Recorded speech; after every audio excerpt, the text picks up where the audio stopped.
Hoje nós vamos fazer um formato um pouco diferente de vídeos aqui para o canal. Tô querendo trazer o formato de React. E no vídeo de hoje a gente vai reagir a esse vídeo aqui. Açúcar versus cérebro, a explicação que ninguém te contou. E por que eu escolhi esse vídeo? Me mandaram falando que tinha algumas informações sobre nutrição aqui que eu poderia comentar, que a galera queria saber.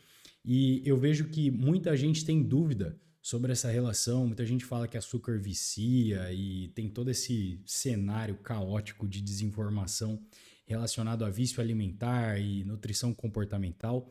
Então a gente vai reagir a esse vídeo que aparentemente pelo título e pela thumbnail parece que eles vão realmente falar sobre isso. Então a gente vai comentando algumas coisas em cima do vídeo. Tudo isso serve como alimento para essas bactériazinhas. E aí entra come couve-flor, tudo isso serve como alimento para essas bactériazinhas. E aí entra o que você falou. Uma pessoa que come sujo, né, vamos falar um termo bem popular, a vida inteira, a hora que vem o disparo da fome, ele não vai pensar em comer um prato com arroz, feijão, carne, legumes, saladas. Ele vai lembrar daquilo que o intestino comanda. Mas sabe por que eu te perguntei isso? É porque eu acho que está sendo alterado dentro de mim mesmo. Antigamente, eu não tinha necessidade nenhuma por doce. Eu olhava um doce e... Cara, sabe o que era o desejo zero de comer doce? Eu não tinha, eu passava anos sem comer doce. Um chocolate. Chocolate eu gostava, mas que hora que você vai comer esse chocolate? Ficava lá, eu não achava uma hora pra comer isso. E de um tempo pra cá eu percebi que eu tenho criado um desejo enorme. Eu vejo doce assim, mano, sabe? É isso que tá acabando com você, Roberto. Você entendeu? Tipo assim, isso mudou em mim. E de pouco tempo pra cá, sabe? Eu comecei a comer muito mais doce e agora eu viajo no doce, sabe? Robert, para. Olhar o doce... E o desejo de tomar, sabe? Falar assim, caraca, é a coisa que meu olho brilha ali. Deixa eu te dar um insight sobre o que você falou. Existe um quadro, ele não é tão incomum, chama neuroglicopenia. Calma. Vamos lá. Vamos dividir aqui o seguinte, que no começo ele insinuou que havia essa relação direta de intestino-cérebro. O que a galera costuma acreditar que o cérebro, o nosso intestino é o segundo cérebro. E na verdade acontece o seguinte, isso se deve em partes porque há uma produção de neurotransmissores ali, de serotonina, por exemplo, na nossa alimentação.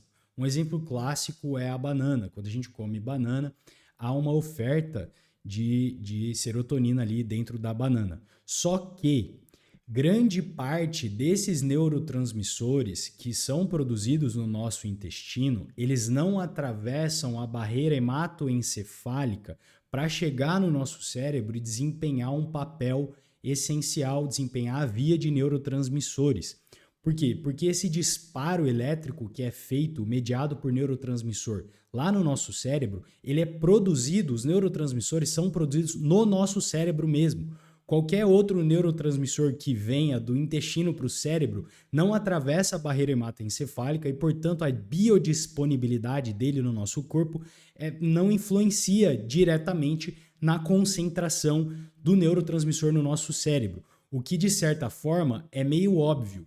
Porque se fosse o contrário e de fato o nosso intestino fosse o segundo cérebro, bastaria comer banana em excesso para você tratar a depressão, o que não é o que acontece, justamente porque há esses nuances, esses obstáculos na barreira hematoencefálica para que de fato chegue no nosso cérebro. O que de certa forma no contexto evolutivo é excelente, senão a gente sofreria diversas mudanças no nosso corpo, de modo geral, e na nossa homeostase, no nosso equilíbrio, com qualquer estímulo externo, seja através de alimentos ou através do próprio ambiente, da nossa interação com o ambiente. Outra coisa que ele falou aqui, que eu acho importante a gente comentar, não tem problema você sentir vontade, tá bom? Só que existe uma diferença entre você sentir vontade de comer e você de fato comer, o que significa que a sua vontade ela não precisa ser cedida, não é porque você sentiu vontade que você tem que comer, entendeu? Por que eu falo isso? Porque a maioria das pessoas que chega, principalmente no consultório, fala assim, pô, eu tô com uma vontade, eu começo a fazer dieta, eu fico numa vontade extrema de comer doce. Eu falo, é óbvio, é normal, você tá fazendo uma alimentação diferente, você tá se restringindo a certos grupos de alimentos específicos e mudando a sua alimentação, é normal que sinta vontade de comer doce, afinal de contas, é um alimento hiperpalatável, ele foi desenvolvido para que seja extremamente saboroso e que desperte essa vontade muito grande de você consumir. Isso piora ainda mais quando a gente tem esse ambiente obesogênico, essa oferta muito grande na sociedade e quando a gente está num momento de fome, que é o que acontece durante a dieta. Você está se restringindo em calorias e você está perdendo peso. A cada 1 quilo de peso perdido, o apetite se eleva em 100 calorias, ou seja, com o aumento da perda de peso, o seu apetite está elevado, você tende a procurar alimentos que são hiperpalatáveis e hipercalóricos, justamente para suprir aquela necessidade energética que você está tendo. Mas vamos continuar aqui que parece que vai vir mais bomba. São 3 palavras juntas. Neuro vem de neurônio, glicose, penia significa pobreza, pouco. Tem algumas situações que quando você tem deficiência de 2 minerais, principalmente, que é o vanádio e o cromo, você dificulta essa entrada de glicose onde? Nos neurônios. E aí, cada vez mais, ele pede mais, entende? É como você está tentando falar com uma pessoa e está tendo muito barulho. Você vai gritar com ela cada vez mais. Então, muitas vezes, a pessoa começa a desenvolver essa apetência pelo doce, porque o cérebro, as células nervosas, os rins, as hemácias, principalmente, elas se alimentam predominantemente de glicose. Então, em hipótese alguma, a glicose é do mal. Ela só não pode ficar alta demais. E outro grande problema é dopamina. O doce tem esse papel de liberar dopamina. Então, é como se tivesse faltando a dopamina no cérebro. Falou, ups, qual que é a forma mais fácil da gente aumentar isso? Com o doce. E o... Ah, não. Pô, aqui... aqui na boa, não tem nem o que falar, cara. Foi a maior extrapolação mecanicista de tudo e o pior é que o argumento dele nasce sem saber de fato o que é o neurotransmissor... A dopamina, né? O neurotransmissor dopamina. Por quê? Porque dopamina não está relacionado ao prazer. E ele está relacionando indiretamente o comer doce com prazer. Dopamina está relacionada à motivação. Aumento de dopamina precede o benefício que você vai ganhar. Por quê? Porque te motiva a fazer tal comportamento, porque você já sabe da recompensa. Então, ela é precedida pela recompensa, a liberação de dopamina. Não é a recompensa que aumenta a dopamina, é o desejo de receber a recompensa, é a motivação para receber aquela recompensa. E neuroglicopenia, cara, pelo amor de Deus, isso é uma forma clássica de você extrapolar usando termos difíceis para poder enganar a população e parecer que você é uma autoridade superior. Qual o problema? Esses 2 minerais que ele citou, a parcela de pessoas que vai ter de fato deficiência disso beira o zero. Não há evidência científica alguma que corrobore a argumentação que ele está falando, que o desejo de comer doce está diretamente relacionado à neuroglicopenia, que está diretamente relacionada à deficiência desses minerais que ele citou. Então calma lá que assim, na boa, bastava o cara que tá fazendo o podcast entender um pouquinho mais de neurociência, que esse cara já seria refutado de diversas formas. Mas vamos continuar aqui, que parece que tem 2 minutos e já tá uma cagada absurda. O problema do hábito também. Agora um detalhe. Eu gosto muito de sabor doce, mas eu gosto das frutas. Você quer uma dica? Come fruta gelada. Congelada, se você puder. Ou gelada. Abacaxi, melancia gelada, laranja gelada, fruta congelada. Porque, mas e a frutose? Não, essa frutose que você vai ingerir comendo a fruta, ela é pouca. Se comparado, por exemplo, o cara que vai lá tomar uma jarra de 1 litro de suco de laranja. Pô, aqui, cara, meu Deus, aqui me encheu de orgulho. Meu Deus. Depois de 2 minutos falando merda, agora top. Agora ele acertou. A concentração de frutose nas frutas é muito baixa. E os principais malefícios do consumo excessivo de frutose estão associados ao xarope de milho e à sacarose. A sacarose é o famoso açúcar de mesa, que é a combinação de glicose mais frutose. Aí a concentração de frutose é muito grande, o que acaba tendo um efeito deletério aí para a sua saúde, principalmente a via hepática, né? Que você vai ter no fígado, você vai ter uma sobrecarga quanto a isso por conta da metabolização, e aí, em consequência, você tem algumas vias ali metabólicas que estão relacionadas a ter um prejuízo à saúde. Contudo, no consumo de frutas, você tem uma concentração pequena de frutose e, além disso, você tem muita fibra, né? Mineral ali, fibras, vitaminas, e isso meio que atenua o efeito deletério da frutose, e, portanto, comer frutas é muito saudável. Coma frutas. É totalmente diferente. Inclusive, tem algumas pessoas que tacam pau em frutose, mas nós estamos falando de uma outra frutose, que é a frutose comercial, que é tirada do milho, que é usado no caro. Lembra aquele caro? Tô ligado. É diferente. Ou do próprio açúcar. Quando você pega uma molécula de açúcar de mesa, esse açúcar cristal que nós usamos, o nome dele chama sacarose. Então ele é um disacarídeo, ele tem 2 moléculas de açúcar. Ele tem a glicose e tem a frutose. Essa frutose aqui, sim, essa faz mal. Inclusive, muitas pessoas têm problema de hipertensão por um mecanismo indireto, que é causado pelo excesso de frutose, que por sua vez aumenta o ácido úrico. O que é que o ácido úrico faz? Ele joga os níveis de óxido nítrico lá para baixo. Os nossos vasos sanguíneos, Roberto, ele funciona como se fosse uma via. E são vias mesmo. Só que se porventura essa via não dilatar no momento certo, com a presença do óxido nítrico, infelizmente a sua pressão arterial aumenta. E às vezes o cara desenvolve uma hipertensão, começa a tomar um remédio hipertensivo, mas mal saber que é o excesso de açúcar que ele ingere. E muitas vezes não é só açúcar de mesa, carboidrato simples mesmo. Mesmo que ele coma algum alimento que é de sabor salgado, vamos pensar pão, pizza em excesso, ele está provocando uma hipertensão por excesso de ácido úrico. Pedra nos rins. Às vezes eu canso de ver, que eu sempre peço esse exame de urina para os meus pacientes, tá lá, cristais de urato na urina. Esse cara é um forte candidato a desenvolver pedra nos rins. E outro grande problema, esse excesso de ácido úrico também lesa os neurônios, pela toxicidade dele. Então, eu te falo assim, toma cuidado com os doces. Agora, um outro conselho. Para quem está nos ouvindo. Quer comer alguma coisa doce? Coma próximo de um horário que você vai fazer exercício físico. Por quê? Você vai ter um disparo de glicose, de insulina junto, porque a insulina é um hormônio que faz esse controle, né? É lógico que o mecanismo é bem mais complexo, mas eu estou resumindo. Se tiver demanda energética, você direciona essa glicose para o músculo. Mas geralmente as pessoas gostam de comer doce que horário? À noite. E esse é o problema. Não só doce, carboidrato em excesso. Nesse momento, por um mecanismo do ciclo circadiano, que são as 24 horas do dia, que nosso corpo entende, ele quer entrar em repouso. Então não tem demanda calórica, não tem exercício. Então para onde que vai essa glicose? Pro fígado, para ser convertida principalmente em gordura. Esse é um dos problemas que nós estamos vendo pessoas relativamente magras, mas com gordura no fígado, a famosa esteatose hepática. Porque à noite o corpo está em repouso e ele está comendo muito carboidrato. Fora a questão de acumular gordura na região do abdômen, tanto externa, que a gente chama de subcutânea, como no meio das vísceras. E o cara fala, não, mas eu como direitinho e tal. Eu sei, meu querido, só que à noite você está jogando carboidrato num horário que não deveria. Tá, vamos lá. Qual o problema aqui desse argumento que ele fez? Até então estava legal, ele comentou ali sobre a frutose e tudo mais, comentou certo. Qual o problema? Havia ali mecanicista que ele falou sobre hipertensão arterial. Tem alguns nuances ali, tem alguns probleminhas quanto a isso, mas eu não vou entrar muito nesse mérito.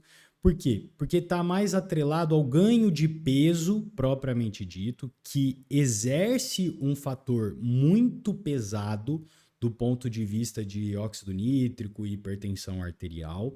E a obesidade, o sobrepeso, o excesso de gorduras devido à liberação de citocinas inflamatórias, isso tudo corrobora para esse cenário onde você tem um prejuízo na sua função cardiovascular, principalmente relacionado à hipertensão.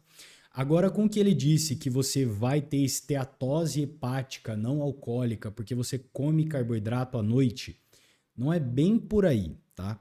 O que acontece é que, de fato, a crononutrição ela tem um papel bem significativo na nossa alimentação, e quando eu falo crononutrição é comer diante e sendo regido e regulado pelo nosso ciclo circadiano, ou seja, concentrar mais calorias entre o período da manhã, almoço ali, tarde, e comer até no máximo 3 horas antes de deitar, e você concentrar essas calorias dessa maneira, de uma forma decrescente, digamos assim, né?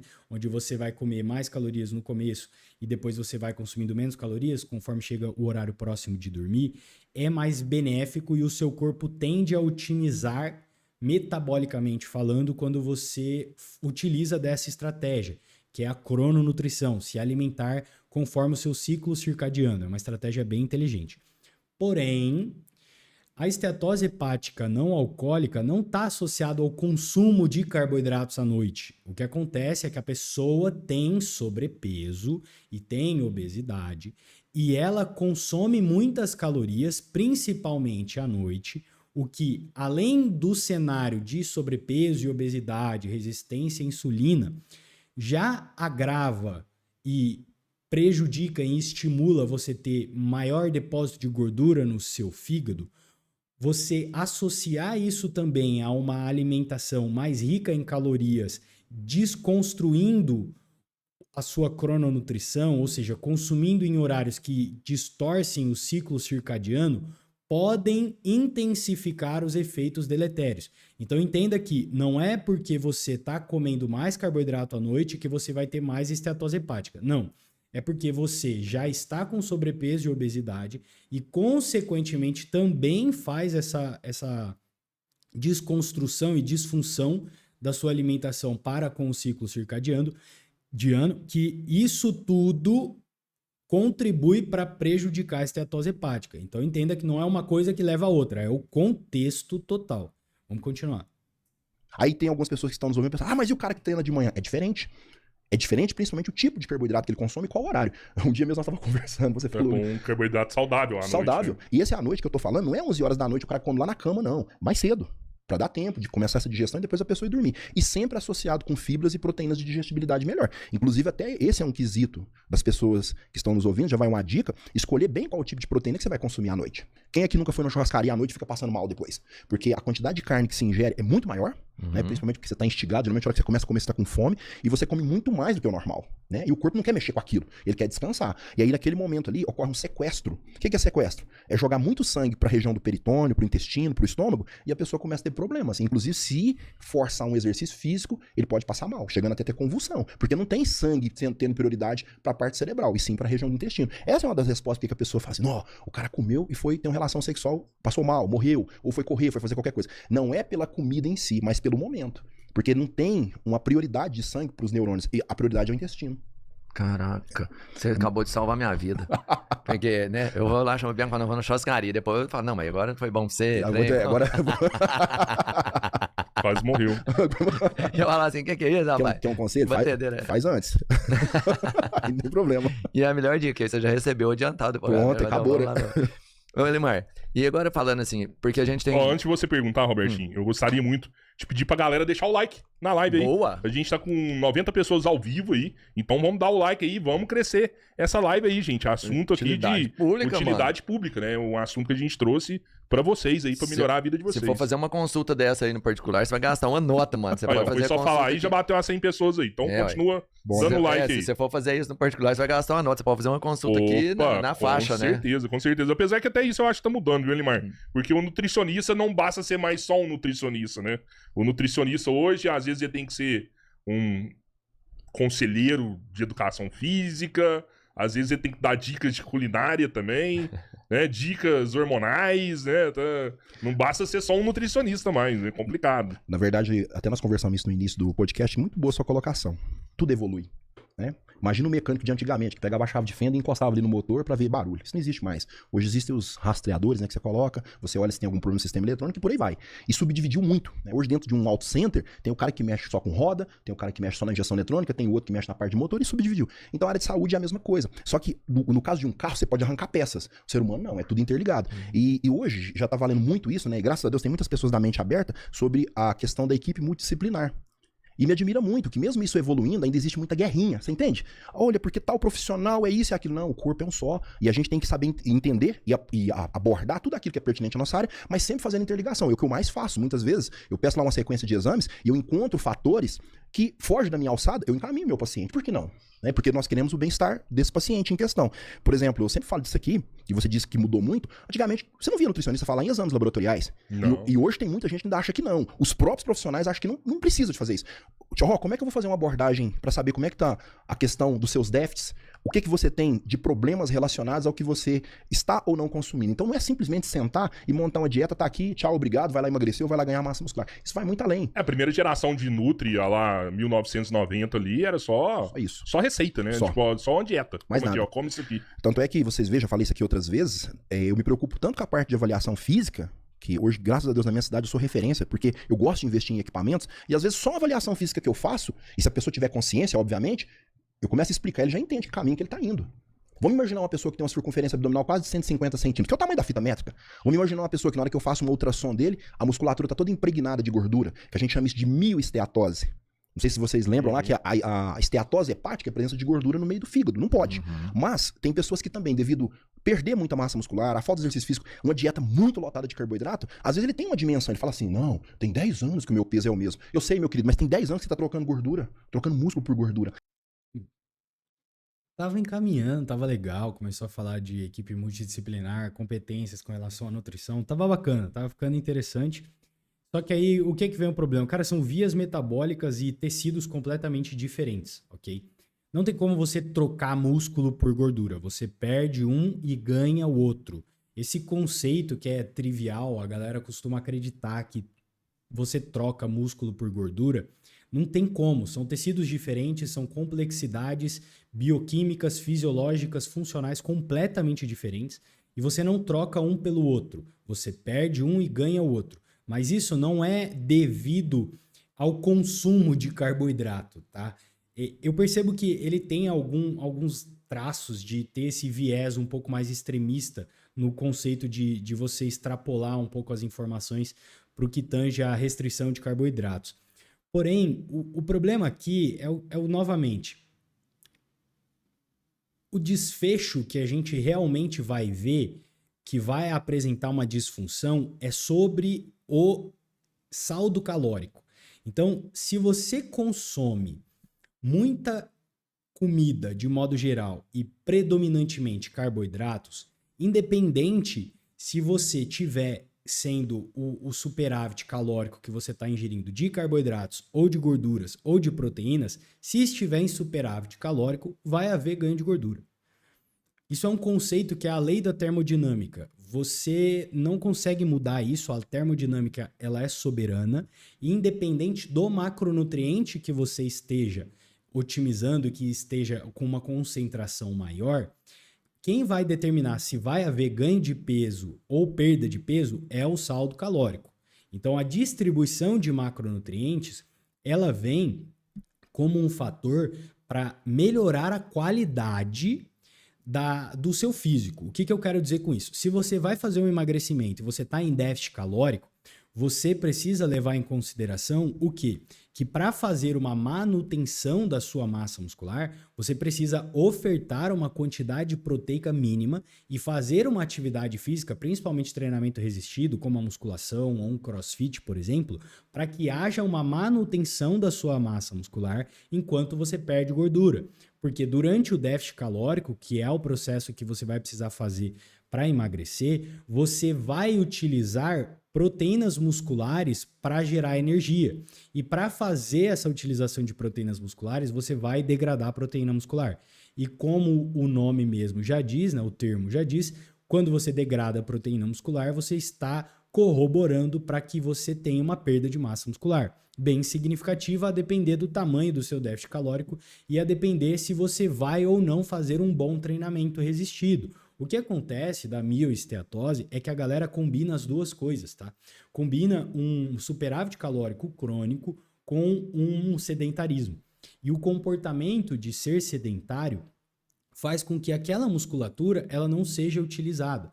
E como o nosso corpo ele é muito inteligente e ele otimiza de forma eficiente o seu gasto energético para que você tenha um armazenamento de gordura suficiente, porque armazenar gordura significa sobrevivência, porque evolutivamente falando, esse foi o conceito dos nossos genes e é isso o que a gente tem hoje. O que acontece é exatamente isso. Tá? O nosso organismo ele vai ser direcionado a otimizar o ganho de gordura, a reserva energética, porque é a principal fonte de energia do nosso corpo. Enquanto você está sedentário, você não está utilizando aqueles grupamentos musculares, você tende a ter uma perda de massa muscular. O que você vai observar, por exemplo, em indivíduos idosos, onde há uma sarcopenia bem significativa, e aí a gente tem um conceito que chama obesidade sarcopênica, que se você quiser uma figura ilustrativa, é como se tivesse uma azeitona num palito, você vai ver um ganho de gordura, principalmente aquela obesidade central, abdominal, em homens principalmente. Você vai observar isso enquanto o resto da musculatura não está tão evidente assim, você não tem uma hipertrofia significativa, que é o contexto da obesidade sarcopênica. Vamos continuar aqui que parece que vai ficar pior. Você faz ultrassom, você vê a gordura entremeada ali no músculo do cara. E essa pessoa muitas vezes não tem força, mal sabe. Tá, isso de fato acontece, tá? Primeiro, vou colocar um ponto positivo. O ultrassom é muito bom para avaliar isso daí, é um padrão ouro para essa situação que ele está falando. E, de fato, a mioesteatose, existe essa diferença entre você ter um volume muscular, porque a mioesteatose pode aparentar que você tem um certo volume muscular, só que a eficiência do seu músculo não é tão bom. O que eu quero dizer com isso? Compara uma Kombi com uma Ferrari. Ambos podem ter 2.000 quilos, só que a potência e a eficiência de uma Ferrari é muito maior do que uma Kombi. Entendeu? Então, esse é o conceito da eficiência. Não é sobre o peso, mas sim sobre a eficiência daquela musculatura. E a mioesteatose, que é o acúmulo de gorduras no músculo, ele gera uma disfunção dessa eficiência. Dele, que ele tem uma dimensão de braço, de coxa grande, mas boa parte das fibras ali está impregnada de gordura. E fora a questão que existe dentro da cinesiologia, que a gente estuda, é que também a pessoa não trabalha, ele perde inteligência muscular. Mas a gordura entremeada na fibra, ela tira a força muscular? Porque você olha uma dimensão de um membro, vamos supor, uma coxa. O cara tem lá, na medição que a gente chama de distal, que é mais próxima do joelho, sei lá, 56 centímetros, 68, 70 aqui de proximal, perto do glúteo. Mas quando eu passo a ultrassom, essa pessoa tem uma carga muito grande de gordura debaixo da pele, que a gente chama de subcutânea, e também no meio das fibras. Ou seja, o que promove força, na verdade, não é só tamanho de membro. Tanto é que você observa em alguns esportes, como por exemplo jiu-jitsu, o kung fu, você então a questão é que o músculo ali é pequeno, o músculo não é grande. Perfeito. Na proporção de fibras musculares e principalmente fibras de contração rápida, que promovem força, ela é baixa.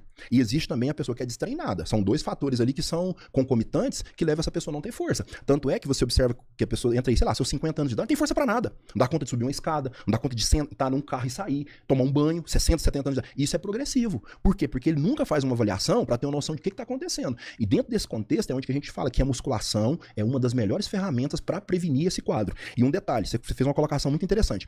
Quando a pessoa começa a impregnar isso de gordura, entra um segundo quadro chamado sarcopenia. A palavra sarcopenia vem de sarcômero, que é a unidade funcional das fibras, e penia, pobreza. Então ele tem uma perda muito grande de massa muscular e vai trocando por gordura. Inclusive, tem casos até muito interessantes, a pessoa, sei lá, ele some. Tava fazendo consultoria, tava bonitinho, de repente ele para com tudo. Quando ele volta, que eu faço uma comparação, eu falo o que aconteceu. A coxa da pessoa diminuiu de tamanho, mas no meio das fibras, que tava tudo azul, porque a coloração é azul das fibras, fica toda impregnada de branco. Ou seja, onde você perde massa muscular, há uma tendência natural de você acumular gordura. A carne fica tipo igual quando a gente vê aquela picanha que eles falam que é boa, é marmorizada. A população tá virando gado hoje. Tanto é que na forma de tratar esse gado é isso. O gado fica parado, né? E come muito. Principalmente carboidrato, porque ele ganha peso, mas no meio da massa muscular dele, que é músculo, ganha também muita gordura, e fica uma carne muito macia. Pra ser abatido. E o que é o grande problema? As pessoas esquecem, agora há pouco nós não falamos da BDNF, da irisina, de outras miocinas que a musculatura promove. Se ele não movimenta essa musculatura, principalmente contrações vigorosas, e a gente fala muito da musculação, mas não precisa ser necessariamente a musculação, tem um leque muito grande de opções de exercício físico que a pessoa possa fazer, ele vai diminuindo a produção dessas substâncias. Só para vocês terem noção, excesso de gordura no nosso corpo é problemático por uma série de fatores. Uma delas é que existe uma substância que a gordura produz, mas o músculo também produz, chamada adiponectina. Inclusive é um dos hormônios mais abundantes no nosso corpo. O que a adiponectina faz? Ela melhora a sensibilidade à insulina. Esse é um dos problemas de muita gente olhar lá na hemoglobina glicada, que é um dos exames que a gente sempre pede. Ah, tá 5.8, 6.0, 6.2. Ele já recebe um diagnóstico de pré-diabetes. E às vezes você olha pra pessoa e fala, mas por que essa pessoa tá assim? É porque ele não tem massa muscular para controlar essa glicose que tá circulando e ele tem baixa produção de adiponectina. E olha que meleca. Quando ele começa a aumentar a gordura corporal, necessariamente a pessoa não precisa estar com 130 quilos. Pode estar com 70, 80. Ali, uma mulher 68, 70, um homem na casa de 90, 100, mas a proporção de gordura perto da massa muscular, a proporção é muito grande de gordura. E essa gordura inflamada. Então, a adiponectina que era para ser produzida não é, e aí muda todo o contexto. Aí ele produz NF-kappa-beta, fator de necrose tumoral, algumas citocinas pró-inflamatórias como interleucina 6, e esse cara ele fica inflamado o tempo todo. E aí a resistência insulínica vem. E da resistência insulínica pula para diabetes, estimula o câncer, o infarto, AVC e por aí vai. Só pra você... Desculpa, só pra... Continua. Não, pode falar, pode fazer pergunta. Não, é porque assim, eu tava pensando aqui, hoje, cada dia que passa, com os avanços na medicina, as pessoas vivem mais, né? Vamos lá. Ele falou ali, aqueles nomes feios aí, bem cabeludos, NF-kappa-beta, interleucina 6 e fator de necrose tumoral alfa. O que acontece é que são citocinas pró-inflamatórias, citocinas inflamatórias, que elas são secretadas pelo tecido adiposo. Em excesso, elas fazem mal. Porém, existe essa linha tênue. Por quê? Porque se você tem citocinas inflamatórias, por exemplo, se você tiver um caso de uma gripe ou de alguma infecção, essas citocinas inflamatórias são boas e são benéficas de você ter, porque o seu sistema imune vai utilizar para você conseguir fugir desse seu quadro de uma infecção, de uma gripe ou algo relacionado nesse sentido. Então, sim, de fato, as citocinas inflamatórias, elas desempenham um papel importante. E por que eu tô te falando isso? Porque você pode achar que, cara, não, vamos atrás de uma forma, alguma ferramenta que faça com que haja o extermínio dessas citocinas. Mas não, elas desempenham um papel que é positivo, mas é claro, em determinadas concentrações. O caso que ele falou é o seguinte: quando você tem um indivíduo que tem sobrepeso e obesidade, aqui ele fala que é alto consumo de carboidratos, mas não. Por que eu te falo que não é alto consumo de carboidratos apenas? Por quê? Porque se a molécula de gordura ela é mais fácil de se tornar gordura e ela tem 9 calorias por grama e o carboidrato tem 4 calorias por grama, se você fizer um superávit calórico predominantemente feito por gorduras, que é o que acontece quando você tem uma alimentação ocidental, que é uma alimentação bem parecida com o padrão dos Estados Unidos, você consome muito fast food, consome alimentos ultraprocessados, você tem uma concentração muito maior dessas calorias oriundas de gordura e não de carboidratos. O que a galera costuma atrelar e faz essa falsa informação com relação ao sobrepeso e obesidade vindo de um consumo exacerbado de carboidratos. O que não é o que acontece. O que acontece, na verdade, é que você consome mais gorduras e, consequentemente, esse consumo de mais gorduras contribui... É um combo, tá? Mas gorduras predominam para um superávit calórico crônico, que significa que você vai ingerir mais comida do que você gasta, mais calorias do que você gasta de forma a longo prazo, de forma crônica. E por conta disso, você tem ali um caso de sobrepeso e obesidade. A obesidade sarcopênica, eu comentei com vocês, é exatamente isso.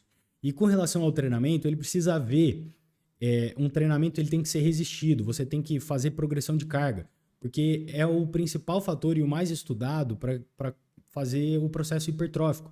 Então, você faz uma dieta ali contendo de 1,6 a 2,2 grama-quilo de proteína a dia, você faz o paciente participar e se engajar em alguma atividade física com treinamento resistido, coloca ali um exercício aeróbico, principalmente em zona 2, que é onde você não está cansado demais, mas também não consegue conversar com normalidade, você vai ficar meio cansado para fazer um diálogo convencional, digamos assim, que seria um zona 2, que é a zona onde você vai ter uma eficiência de utilizar predominantemente a via da queima de gorduras, e aí você otimiza esses dois e você tem, digamos assim, o plano perfeito para você perder gordura. Então, déficit calórico, treinamento resistido e aeróbico zona 2. O que acontece, de fato, é que o que ele disse está certo em suas devidas proporções. É claro que quando há essa extrapolação, principalmente quando fala de concentração de carboidratos, acaba parecendo que é por conta dos carboidratos que a galera engorda, mas não, é o que eu te falei. É o superávit calórico, independente da fonte, pode ser proteína, gordura ou carboidratos. Se vocês tiverem um superávit calórico com a concentração maior de gorduras ou uma concentração maior de proteínas ou de carboidratos, se vocês tiverem superávit calórico, vai ter ganho de peso. Ponto final. Lei da termodinâmica é soberana, você não consegue fugir disso, é física e pronto, acabou.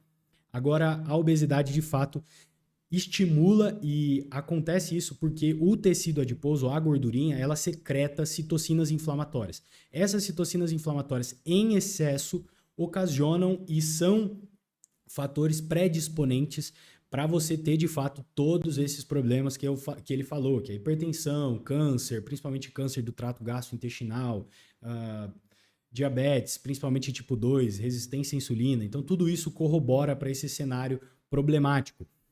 E é, inclusive, aqui que reside o argumento que descomplexa completamente aquele fato de que, cara, eu sou obeso, mas os meus exames estão tudo bem. Não existe isso, tá? A obesidade por si só, ela já é um fator que predispõe a você ter essas complicações. E se ela é um fator que já que já te traz um cenário de predisposição, por natureza já não é saudável, porque você tem maiores propensões a ter esses problemas. E esses problemas são problemas que vão te levar à morte, entende? Então, mesmo que os seus marcadores bioquímicos que você faz com seu exame de sangue mostre valores de referência normais, não necessariamente significa que a sua saúde são só marcadores bioquímicos, entendeu? A galera costuma resumir saúde a só exame de sangue. Não. É contexto, como é que tá a sua alimentação de modo geral, como é que tá o seu consumo de frutas, legumes, vegetais, se você tá fazendo atividade física com regularidade. Quando eu falo com regularidade, Não tô mandando você ficar 2, 3 horas na academia, não. Você consegue fazer uma atividade física com qualidade ali de 1 horinha por dia, você consegue treinar bem, você consegue fazer tudo. E é isso, é sobre isso. Vamos continuar aqui para ver se tem mais alguma coisa nesse finalzinho. Temos aí pessoas que vão chegar, quem sabe, até 150 anos aí. A medicina tá avançando, né? E diante do que você tá falando, assim, eu acho que, não sei se você concorda, é questão de saúde pública, assim, do governo, ter que se juntar, talvez, o Ministério da Saúde com o Ministério do Trabalho, e igual a gente tem universidades federais aí, a gente passar a ter academias federais, onde as pessoas vão ter que ser obrigadas, não, né? Mas você vai ter que ter uma academia ali e uma propaganda forte para que o trabalhador, para que as pessoas possam ir na academia, tempo, né? sem que hoje a academia é uma parada cara. Né? Pobre não consegue pagar academia mais. Hoje, academia, eu acho que a mais barata aí que você vai ver aí é R$150 aí o mês. Né? Tem academia aí de 1.800, 700, 500 reais o mês. O cara não dá conta de pagar academia. Tem essas academias que a gente vê no meio da rua aí, né? Essas academias que não tem peso, o cara usa só pra dar uma movimentada. Mas você concorda com isso aí? Você acha que eu tô pensando num caminho lógico isso aí? Sua linha de raciocínio é perfeita. Eu vou te explicar por quê. Isso aí chama prevenção. Nós não estamos falando de demência, de depressão, de suicídio. O exercício físico, ele tem essa finalidade. A pessoa pensa, puxa, eu tô cansado, eu vou lá puxar ferro. É lógico que a musculação não é só isso. Tanto é que eu bato muito nessa tecla. Tem pessoas, quando a gente fala pra ele fazer uma musculação, ele acha que tem que chegar lá e levantar os pesos toda a academia. Não é isso.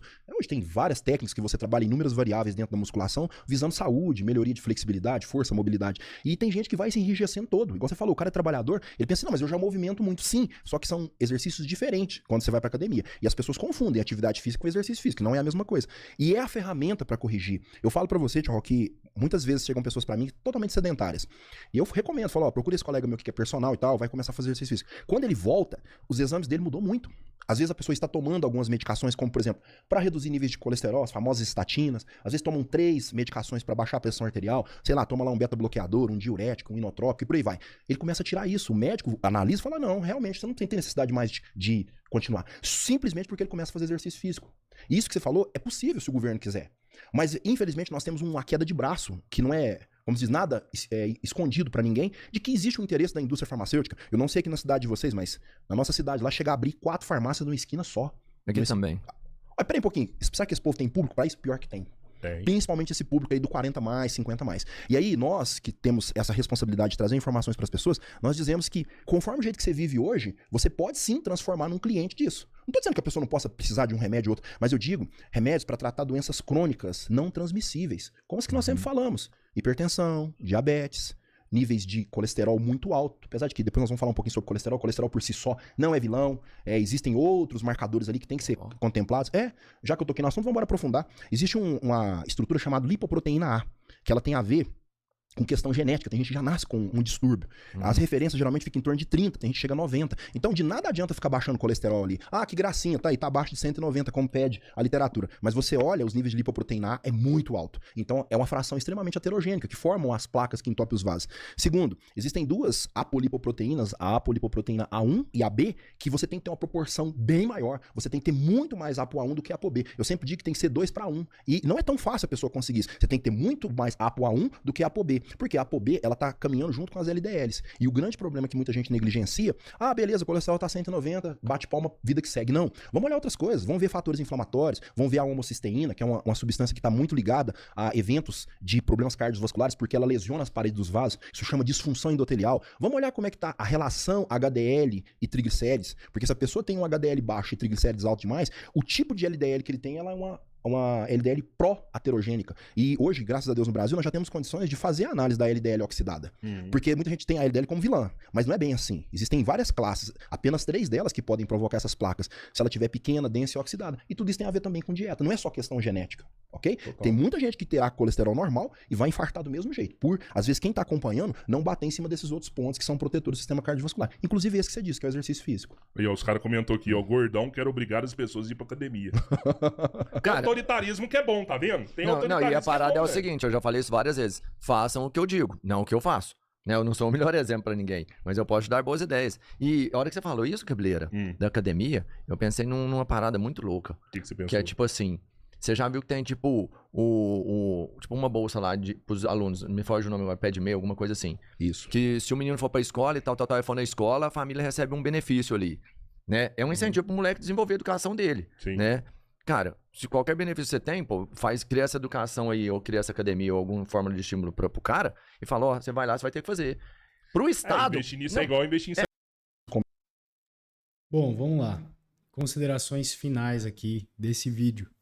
O que eu tenho para dizer para vocês é esse finalzinho, de fato, mudança no estilo de vida são fatores e são estratégias e ferramentas que médicos, nutricionistas, profissionais de educação física precisam prescrever em qualquer circunstância, tá? Não é só a utilização de fármacos que são extremamente eficientes para determinadas condições, principalmente doenças crônicas, como ele citou. Então, diabetes, hipertensão, hipercolesterolemia, que é utilizado as estatinas, que atuam principalmente na HMG-CoA redutase, que é uma enzima ali no seu fígado para fazer a conversão de colesterol. Então, todos esses fármacos, eles não são vilãos, propriamente dito. O que eu não gosto desse discurso anti-indústria farmacêutica é que a galera costuma achar que a farmácia está fazendo um esforço para todo mundo adoecer e eles enriquecerem. Essas pequenas farmácias que apenas vendem os medicamentos exercem um papel minúsculo dentro da indústria farmacêutica propriamente dita. Porque quem de fato está produzindo não são a droga não sei das quantas aqui da rua Brasil, na cidade tal. Não. Quem está produzindo são indústrias farmacêuticas gigantescas que de fato possuem um investimento absurdo em determinadas condições. Olha só, a Lilly, que é uma indústria farmacêutica que chegou agora num valuation de 1 trilhão de reais, se não me falha a memória, acho que foi 1 trilhão de reais ou 1 trilhão de dólares, alguma coisa assim.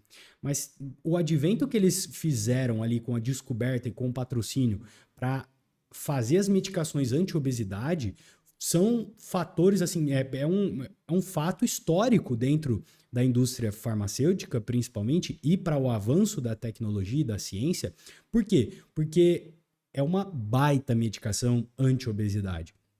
E não é porque você tem que olhar para a indústria farmacêutica que está fomentando esse tipo de estudo, que está fomentando esse tipo de avanço na ciência, que significa que eles estão exercendo uma pressão gigantesca para a população adoecer. Muito pelo contrário. A obesidade é uma doença crônica não transmissível. Então, por conta disso, ela é uma doença em que você não tem cura. E você precisa fazer a utilização disso e tratar a obesidade como uma doença. E não só como o que a galera comentou ali no chat, que é essa estigmatização da obesidade. Não, o cara é gordão, então por isso ele não pode passar dica de fitness. Não, pessoal, a obesidade ela é uma doença e ela precisa ser tratada como tal. Você não vê uma pessoa, por exemplo, com artrite reumatoide na rua que, vamos supor, ela seja médica reumatologista. Não é porque ela tem artrite reumatoide que ela não pode prescrever um imunobiológico para um paciente dela que tem uma doença autoimune.